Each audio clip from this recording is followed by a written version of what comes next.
పారిశ్రామికవేత్తలు తెలంగాణ వైపు చూస్తున్నారన్నారు మంత్రులు. దేశ ఆర్థిక వ్యవస్థలో తెలంగాణ కీలకంగా మారనుందని చెప్పారు. సన్న బియ్యంపై బీజేపీ తప్పుడు ప్రచారం చేస్తుందన్న మినిస్టర్స్, కేంద్రం వాటా 35% అయితే మొత్తం బియ్యం మోదీనే ఇస్తున్నారనడం సరైంది కాదన్నారు. అభివృద్ధిని చూసి ఓర్వలేకే బీజేపీ, బీఆర్ఎస్లు కాంగ్రెస్ను విమర్శిస్తున్నాయన్నారు మంత్రులు.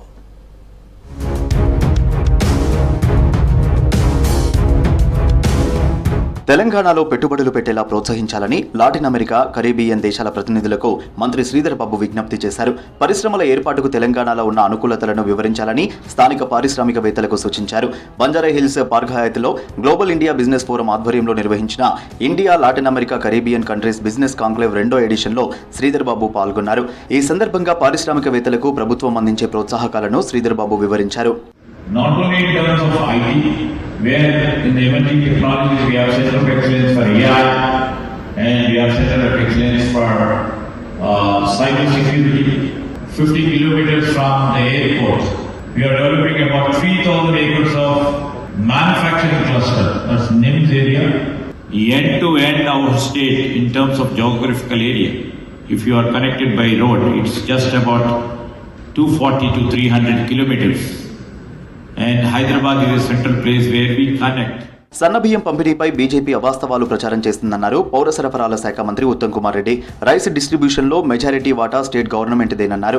65% రాష్ట్ర ప్రభుత్వం భరిస్తుంటే కేంద్రానికి 35% అన్నారు. సూర్యాపేట జిల్లా కేంద్రంలో లబ్ధిదారులు పాలడుగు బుజ్జమ్మ, వెంకటయ్య ఇంట్లో సన్నబియ్యంతో వండిన అన్నాన్ని తిన్నారు ఉత్తమ్. భారతదేశంలో ఏ రాష్ట్రంలో ఎక్కడ ఎప్పుడు జరగని విధంగా మన ప్రభుత్వం, మన కాంగ్రెస్ ప్రభుత్వం ప్రతి లబ్ధిదారుకి 6 కిలోల మంచి క్వాలిటీ తినడానికి మంచి రుచికరంగా ఉన్న సన్న బియ్యం ఇస్తున్నాము.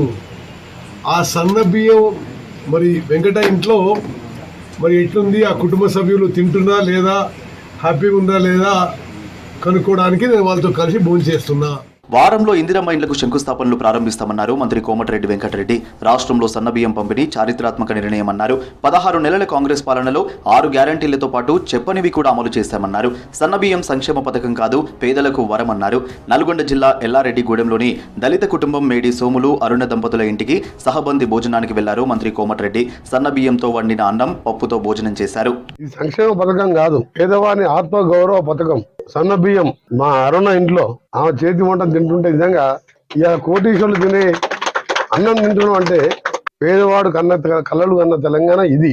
దొడ్డు బియ్యం ఇస్తే ఆ డీలర్కి 3 రూపాయలకు 4 రూపాయలకు ఇస్తే ఆయన ఏ పోల్ట్రీ ఫామ్ కో ఏ రైస్ మిల్లర్కు అమ్మితే ఆయన పాలిష్ చేసి బయట అమ్మేవాడు మార్కెట్లో 2 సార్లు పాలిష్ చేస్తే దాంట్లో ఉన్న న్యూట్రిషన్ అంతా పోయి దాన్ని తిన్నా కూడా వేస్ట్. అభివృద్ధిని చూసి ఓర్వలేకే బీఆర్ఎస్ విమర్శలు చేస్తోందన్నారు మంత్రి కొండా సురేఖ. వరంగల్ జిల్లాలో పర్యటించిన మంత్రి గోవిందరాజు గుట్ట దగ్గర పేదలకు సన్నబియ్యం పంపిణీ చేశారు. గత ప్రభుత్వం మిల్లర్లకు లాభం చేసేలా పనిచేసిందని విమర్శించారు. ఆహార భద్రత చట్టాన్ని తెచ్చింది కాంగ్రెసేనని గుర్తు చేశారు.